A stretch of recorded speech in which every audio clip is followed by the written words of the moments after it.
Pessoal, bom dia. Obrigado mais uma vez pela presença de vocês. Hoje, nesse café da manhã, é um café da manhã de agradecimento, de sincero agradecimento. Mas antes de fazer esse agradecimento, eu queria citar aqui a presença do Henrique Meirelles, nosso ex-secretário da Fazenda, ex-ministro da Fazenda, ex-presidente do Banco Central, ex-presidente do FLIT, ex-presidente do Banco Boston, meu bom e querido amigo, representando aqui ao lado do Antônio Embaçaí, também ex-deputado estadual, ex-deputado federal, ex-ministro do Estado, ex-prefeito de Salvador, ex-governador do Estado da Bahia, representando ao lado do Marco Vignoli, que foi secretário de Desenvolvimento Regional, presidente do meu partido, do PSDB, e também o Fernando Alfredo, presidente do PSDB aqui na capital de São Paulo, e que representam aqui os meus colegas de partido e os meus colegas de governo. Fizemos uma pequena representação, mas eles aqui representam todos aqueles que comigo trabalharam durante esses 6 anos de vida pública, entre campanhas e mandatos. E agradecer a vocês, meus colegas jornalistas. Eu tenho muita gratidão, e o fundamento deste encontro é de agradecimento. Muita gratidão pela postura, pela isenção, pelas críticas construtivas que fizeram, pelas observações que ajudaram a orientar o nosso governo, a aprimorar, corrigir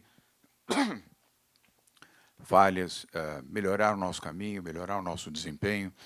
Eu tenho muita gratidão. E eu sou jornalista, como vocês sabem também, e ao longo desse período, especialmente desse governo, que dadas as circunstâncias da pandemia, isso nos aproximou muito. Então, esse agradecimento, ele é extremamente sincero, de alguém que respeita a imprensa, respeita a liberdade da imprensa, respeita os jornalistas individualmente e entende que a liberdade de imprensa é uma essência da democracia. Sem liberdade de imprensa, não há democracia, seja no Brasil ou em qualquer parte. Vocês representam um pilar fundamental da democracia. Falamos sempre em 3 poderes: o poder legislativo, o poder judiciário e o poder executivo. Aqui, não classificando de poder, mas da representação que a liberdade de imprensa dá aos fundamentos de uma democracia. Vocês estão ajudando a preservar a democracia no Brasil. Temos uma informação triste, mas infelizmente que já se esperava. O jornalista britânico e o ativista ambiental Bruno, os seus corpos foram encontrados hoje pela manhã, acho que vocês já leram nos seus celulares. É um triste resultado daquilo que já se esperava, na medida que o desaparecimento de ambos havia sido constatado, de que foram assassinados. Isso é o efeito de um país que vive uma conturbação, eu diria, neste século, só equivalente à ditadura militar que se implantou no país durante 20 anos. E agora, nas circunstâncias em que o país desrespeita vidas, desrespeita jornalistas, desrespeita ativistas, estimula o uso de armas, estimula a violência, o confronto, o emparedamento e atitudes covardes de toda a ordem, que servem de exemplo para os que preferem o caminho das sombras da impunidade do que a luz da liberdade e da justiça. Eu coloquei alguns pontos aqui para comentar com vocês. Hoje não é uma coletiva de imprensa, espero não estar frustrando vocês nesse sentido, mas um convívio de um café da manhã de alguém que, repito, aprendeu a respeitar a imprensa pela própria profissão que eu escolhi desde muito cedo. Eu vim para a vida pública para ser um gestor em 2016. E eu quero afirmar a vocês aquilo que eu já disse algumas vezes. Eu não sou um profissional da política. Eu sou um gestor na política. Foi esse o papel que eu cumpri na Prefeitura de São Paulo e também no governo do Estado de São Paulo. Eu não desrespeito os profissionais da política, não desrespeito aqueles que escolheram a política por profissão, até porque eu tenho a absoluta convicção de que não há outro caminho para o exercício democrático que não seja através da política, através das eleições, através da representação diplomática, política, do voto direto naqueles que nos representam, no âmbito legislativo e no âmbito executivo. Mas eu não sou um profissional da política. Vivi 6 anos de vida pública. Eu não tenho uma longa vivência na área pública, mas ela foi intensa. Convenhamos que ela foi bem intensa. Em 2016, disputei prévias do PSDB, era franco favorito a perder as prévias. Tivemos a vitória ao lado do Bruno Covas, do saudoso Bruno. Depois vencemos as eleições naquele ano para a Prefeitura de São Paulo, enfrentando Fernando Haddad. O presidente Lula não era presidente, mas estava no auge com 69% de popularidade. Dilma Rousseff, sem a mesma popularidade, mas era presidente da República. E vencemos as eleições no primeiro turno. Depois, fizemos 1 ano e meio de gestão à frente da Prefeitura de São Paulo. Fomos sucedidos pelo Bruno, que foi competente, foi sério, foi dedicado, ganhou a reeleição no voto popular, mas, infelizmente, perdeu a vida por um câncer. 2018, novamente prévias do PSDB para a candidatura ao governo do Estado. Um enfrentamento grande também, uma oposição também bastante substantiva, inclusive dentro do meu partido, e vencemos as prévias e, na sequência, vencemos as eleições também. Em 2021, novamente prévias do PSDB, aliás, isso me coloca como o único homem público, ou única pessoa pública que disputou 3 prévias no Brasil, e, circunstancialmente, as 3 prévias foram vencidas dentro do PSDB, do meu partido. Tomei a decisão, como vocês todos sabem, de deixar a minha postulação, ainda que legitimada pelas prévias, para a presidência da República, em nome do PSDB, dadas as circunstâncias que todos vocês já sabem e conhecem. Mas isso não me coloca em antagonismo ao PSDB. Eu continuo no PSDB, não me desfiliei e não vou me desfiliar do PSDB. As razões que me filiaram ao PSDB no ano 2000 são as mesmas que me mantêm no PSDB no ano de 2022. A convicção de que a cidadania se faz também pelo ato da sua decisão partidária, sua decisão e as suas convicções, independentemente de ideologias. Ao longo da minha vida pessoal, algumas pessoas marcaram muito a minha vida. Na parte política, André Franco Montoro, que foi o responsável pelo ingresso do meu pai na vida pública, isso no ano de 1960, quando ele disputou uma candidatura para a Câmara Federal e foi eleito deputado federal pela sua terra, pela Bahia, pelo PDC, pelo Partido Democrata Cristão, o qual, em São Paulo, André Franco Montoro, como deputado estadual, era o presidente do PDC. Como todos sabem, em 64, meu pai foi cassado no seu mandato, eleito em 1962, fazendo aí uma pequena correção. Seu mandato foi ceifado, assim como de centenas de políticos que tinham as suas funções legislativas e foram cassados pelo golpe militar. Ao lado de intelectuais, jornalistas,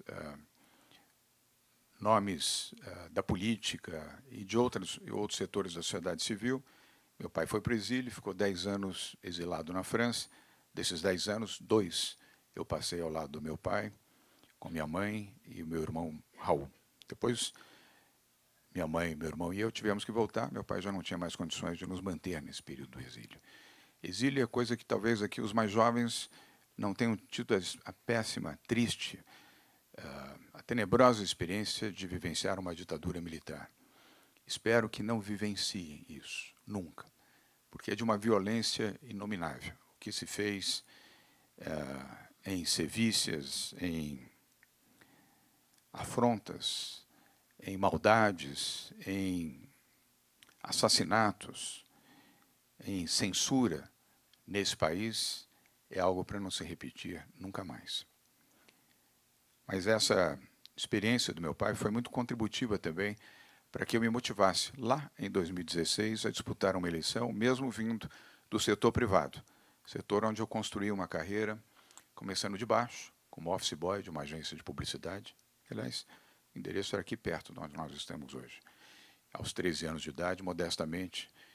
O meu primeiro registro foi como contínuo, e o que não me desonra em nada, porque aquilo, para mim, naquele momento, o salário, um emprego, uma carteira de trabalho, para quem precisava muito ajudar a minha mãe, solitária, na ausência do meu pai no exílio, foi de muita importância. E foi assim que eu construí a minha vida, com trabalho, com dedicação, com perseverança e com honestidade.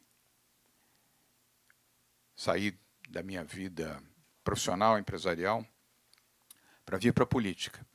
E ao longo desses 6 anos, ao lado de companheiros que estão aqui e de muitos que não estão, cumpri o meu dever, cumpri a minha obrigação. Fizemos mandatos corretos, inovadores, transformadores e honestos. Erramos tentando acertar, mas acho que acertamos mais por aquilo que realizamos do que os erros que cometemos. Na educação, na saúde, na geração de empregos, no meio ambiente, na proteção social, no crescimento econômico, sob o comando do Meirelles, na habitação social, na cultura, na segurança pública, na agricultura, no turismo, na ciência e na tecnologia, nas relações internacionais, no respeito pela liberdade, na defesa da liberdade. Não houve momento em que agressões feitas a jornalistas, especialmente a mulheres e a veículos de comunicação, que eu, como governador, não tenha me manifestado contrariamente e colocado o peso, como governador, contrário a estas atitudes condenáveis de desrespeito a jornalistas como vocês e à imprensa como um todo. Também as relações institucionais, a defesa da democracia, fiz e continuarei a fazer. Quando, não distante do dia de hoje, foram ameaçados o Congresso Nacional, não na atual gestão, mas na gestão anterior, o Supremo Tribunal Federal, Tribunal Superior Eleitoral, Ministério Público, sempre me manifestei e quero registrar aqui, continuarei a me manifestar. Sempre que houver medidas que coloquem em risco a institucionalidade, a Constituição e a democracia, como voz de um cidadão, de um brasileiro, de um ex-prefeito de São Paulo e um ex-governador, eu vou me manifestar. Não vou sair do Brasil, não vou mudar do Brasil, continuarei aqui, voltando para o setor privado de onde vim. A partir de agora, retorno para a minha vida privada. Recebi um honroso convite ao lado do Henrique Meirelles para integrar o conselho do LIDE, do Grupo de Líderes Empresariais.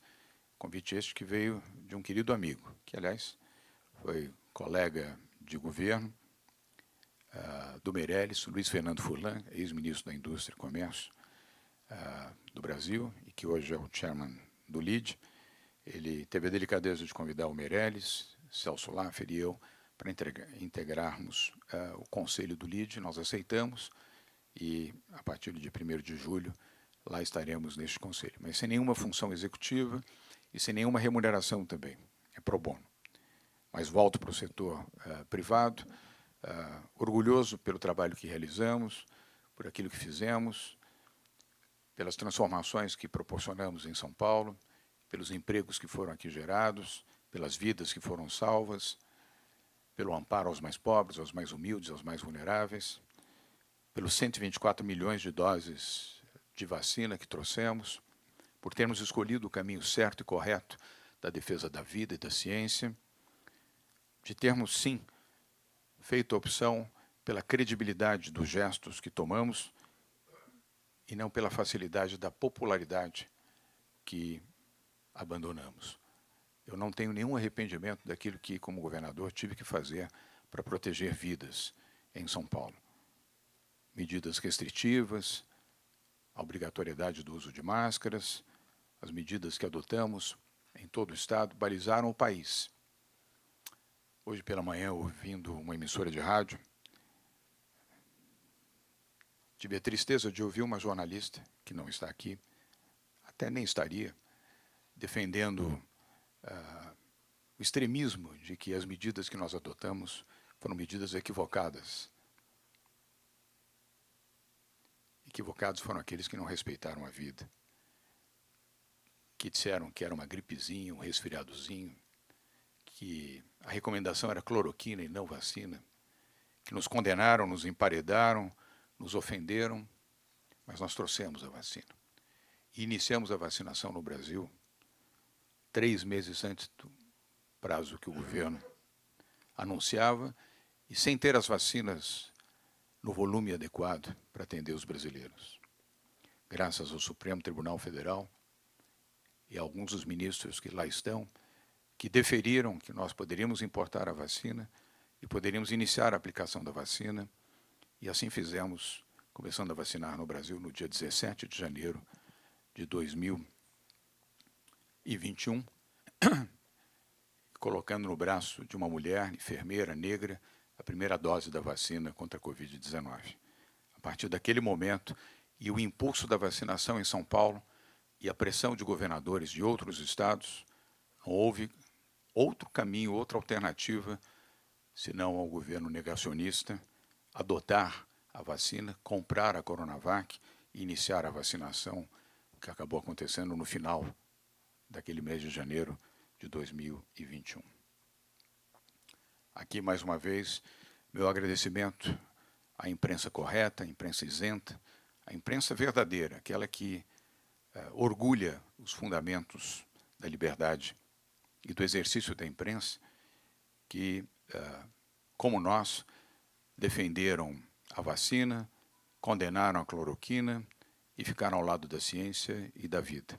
Vocês nos ajudaram muito a proteger vidas. Há pessoas que hoje estão vivas porque tomaram vacinas.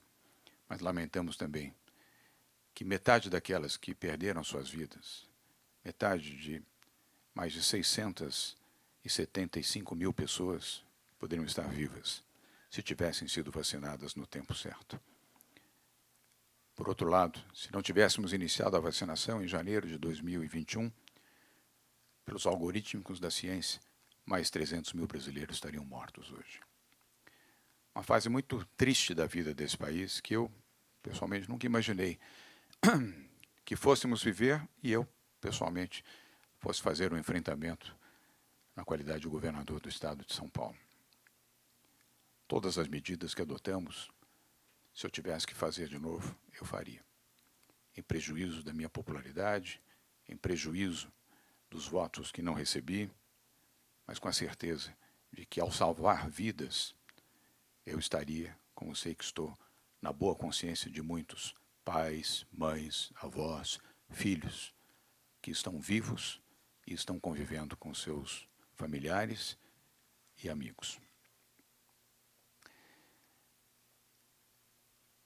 Preciso também fazer um agradecimento à minha família, a Bia, Johnny, Felipe, Carolina, que ao longo desses 6 anos foram muito sacrificados pela ausência do pai. Eu gosto de trabalhar, como todos sabem disso. Sou freneticamente trabalhador, não tive férias. Agora, na semana passada, tive 6 dias, dediquei um dia a cada um dos 6 anos que eu fiquei sem férias. Mas pude refletir, conviver e decidir pelo meu retorno à vida privada, conforme já mencionei para vocês. Isso não me afasta do sentimento público, do sentimento patriótico, do sentimento de acompanhar o Brasil e olhar a política, mas não de exercer a política. Volto, repito, ao setor privado de onde vim. E a minha paixão continuará sendo o Brasil, o país que meu pai, mesmo no exílio, desejou voltar e voltou, porque ele amava o Brasil e ele nos ensinou, a mim e ao meu irmão, que este é o maior valor. Ame o seu país, ame a sua nação, ame o seu povo, mesmo em qualquer circunstância, como essa que nós estamos vivendo agora. Um momento muito triste também da vida brasileira. Então, essa minha paixão continua. Seguirei muito próximo de vocês, talvez não, com certeza, sem a mesma intensidade dos nossos encontros, mas estarei sempre à disposição de vocês, agora, sem nenhuma nomenclatura oficial, mas sim como alguém igual a vocês, um jornalista, voltando a exercer as minhas atividades privadas, quem sabe até no jornalismo. Muito obrigado, um bom dia, bom final de café, boa semana, estaremos sempre juntos. Muito obrigado por vocês terem aceito o convite, eu sei que vocês vieram muito, pelo bom sentimento que vocês têm,